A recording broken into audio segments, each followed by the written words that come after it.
નમસ્કાર. પોતાનું ઘર કોણ નથી જોતું આ સપનું, ખરું ને? પણ જેવી આ સપનાને હકીકતમાં બદલવાની વાત આવે, એટલે કે હોમ લોનની, તો અચાનક સામે કાગળોનો એક મોટો પહાડ આવીને ઊભો રહી જાય છે. પણ ગભરાશો નહીં, આજે આપણે આ જ પહાડને તોડીને એકદમ સરળ રસ્તો બનાવવાના છે. જરા આ લિસ્ટ પર નજર તો કરો. આધાર કાર્ડ, પાન કાર્ડ, આઈટીઆર બનાખત, 7/12, અરે બાપ રે! પહેલી નજરે તો કોઈને પણ ચક્કર આવી જાય, એમ લાગે કે ઘર લેવાનું સપનું જ માંડી વાળીએ. પણ શું આ લિસ્ટ ખરેખર એટલું ડરામણું છે કે પછી આની પાછળ કોઈ સિમ્પલ લોજિક છુપાયેલું છે? હા, બિલકુલ. આને સમજવાની એકદમ સિમ્પલ રીત છે. જો, આ કોઈ ભૂલભુરામણી નથી. આ તો બેંકની એકદમ લોજિકલ પ્રોસેસ છે. બસ આપણે ખાલી એ સમજવાનું છે કે બેંક આટલા બધા કાગળો માંગે છે શા માટે. એકવારે સમજાઈ ગયું ને, એટલે બધું જ પાણી જેવું સાફ થઈ જશે. તો ચાલો આને સ્ટેપ બાય સ્ટેપ સમજીએ. વિચારો કે તમે બેંક છો. તમે કોઈને પૈસા આપો એ પહેલાં શું વિચારશો? સૌથી પહેલાં તો બે જ સવાલ મગજમાં આવશે, રાઈટ? એક, કે આ ભાઈ કે બહેન છે કોણ? અને બીજું, શું એ લોન પાછી ભરી શકશે? બસ આ જ બે સવાલ આખી લોન પ્રોસેસનો પાયો છે.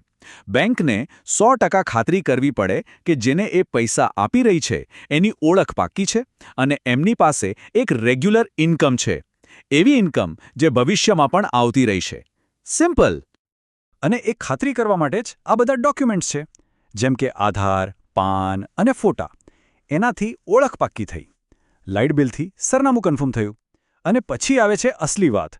નોકરીનો પુરાવો, ITR, form 16, salary slip, bank statement. આ બધું શું બતાવે છે? એ જ કે હા, આ વ્યક્તિ પાસે એક સ્થિર આવક છે. બસ પહેલો ભાગ પૂરો. ઓકે, તો હવે બેંકને તમારા પર તો ભરોસો બેસી ગયો. એમને ખબર પડી ગઈ કે તમે લોન ભરી શકશો. પણ વાત અહીં પૂરી નથી થતી. હવે એમનો ફોકસ જાય છે એ પ્રોપર્ટી પર જેના માટે લોન લેવાઈ રહી છે. બેંક એ પણ જોશે ને કે જે ઘરમાં એ પોતાના પૈસા લગાવી રહી છે એ પ્રોપર્ટી કાયદાકીય રીતે ચોખ્ખી છે કે નહીં.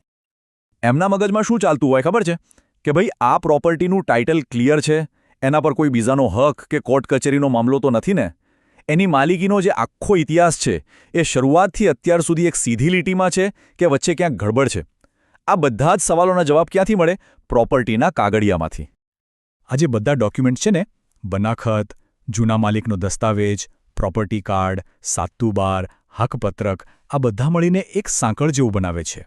માલિકીની સાંકળ. આ સાંકળની દરેક કડી એ સાબિત કરે છે કે પ્રોપર્ટી એક હાથમાંથી બીજા હાથમાં એકદમ કાયદેસર રીતે જ આવી છે. કોઈ ગોટાળો નથી. હવે આ લિસ્ટમાં એક નામ છે 7/12નો ઉતારો.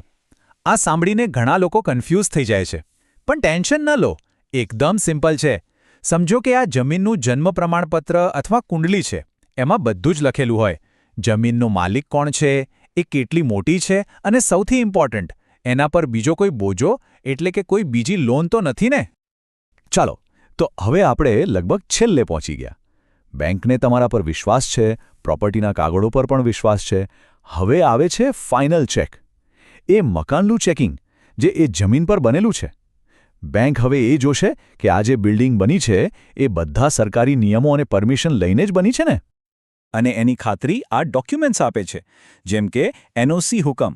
એ બતાવે છે કે જમીન ખેતીની નથી, એના પર મકાન બનાવી શકાય છે. પછી આવે છે લેઆઉટ પ્લાન, બિલ્ડિંગ પ્લાન અને બાંધકામ પરમિશન. આ બધું એ વાતનો પક્કો પુરાવો છે કે આ બિલ્ડિંગ ગેરકાયદેસર નથી, પણ પૂરી રીતે કાયદા પ્રમાણે જ બનેલી છે. તો જોયો, આખરે આ બધા કાગળોની માયાજાળ બે જ સિમ્પલ ભાગમાં વહેંચાયેલી છે. એક, તમારા પર્સનલ ડોક્યુમેન્ટ્સ, જે કહે છે હા, હું લોન ભરી શકીશ. અને બીજા, પ્રોપર્ટીના ડોક્યુમેન્ટ્સ, જે કહે છે હા, આ પ્રોપર્ટી લોન માટે એકદમ સેફ છે. બસ આટલું જ છે. તો આખી વાતનો સાર શું છે કે આ પ્રોસેસ અઘરી નથી, પણ હા, ડિટેલમાં ધ્યાન આપવા જેવી જરૂર છે. જો આપણે આ બધા ડોક્યુમેન્ટ્સને સમજીને એકદમ વ્યવસ્થિત ફાઇલ બનાવીને તૈયાર રાખીએ ને, તો લોનની આખી સફર એકદમ સ્મૂધ અને ટેન્શન ફ્રી બની જાય. પછી એવું ના લાગે કે આપણે કાગળોમાં ફસાયા છીએ, પણ એવું લાગશે કે બધું આપણા કંટ્રોલમાં છે. અને છેલ્લે એક સવાલ વિચારવા જેવો છે. આ આખી પ્રોસેસમાં જ્યાં આટલા પૈસા અને કાયદાકીય બાબતો જોડાયેલી છે, ત્યાં કોઈ એક્સપર્ટ, જેમ કે કોઈ વકીલ કે લોન એડવાઇઝરની સલાહ લેવી કેટલું જરૂરી છે? શું એનાથી ભવિષ્યની કોઈ સંભવિત તકલીફથી બચી શકાય? આના પર જરૂરથી વિચારજો.